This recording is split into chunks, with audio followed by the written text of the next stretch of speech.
नमस्कार शेतकरी मित्रांनो, खरीप पीक विमा 2024च्या प्रतिष्ठित असलेल्या शेतकऱ्यांसाठी आनंदाची बातमी. शेतकऱ्यांना मोठा दिलासा, दिवाळीआधीच मिळणार पीक विमा.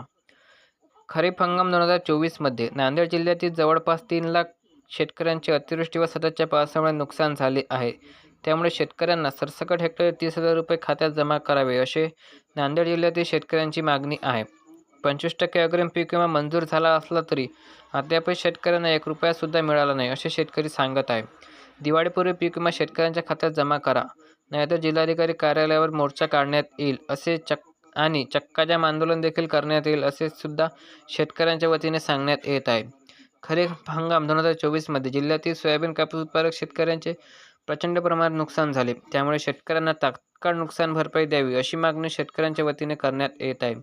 निवडणुकीच्या पार्श्वभूमीवर सरकार शेतकऱ्यांवर लक्ष देईल का, असा प्रश्न देखील शेतकऱ्यांना पडलेला आहे. तर नांदेड जिल्ह्यामध्ये खरीप हंगाम 2024मध्ये 3 लाख शेतकऱ्यांचे अतिवृष्टीमुळे नुकसान झाले होते. त्यांच्यासाठी 25% अग्रिम पीक विमा सरसकट मंजूर करण्यात आलेला आहे. परंतु पीक विमा कंपनीने अद्यापही वाटप सुरू केले नाही. त्यामुळे शेतकऱ्यांमध्ये नाराजीचे वातावरण आहे.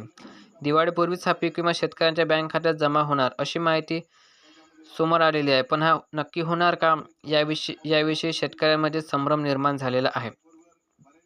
आणखीन काही नांदेड जिल्ह्यातील पीक विमा अपडेट्स आल्यास आपल्या यूट्यूब चॅनलच्या माध्यमातून नक्कीच कळवण्यात येईल. चॅनलला सबस्क्राईब करायला विसरू नका. चला भेटूया पुढच्या व्हिडिओमध्ये. धन्यवाद.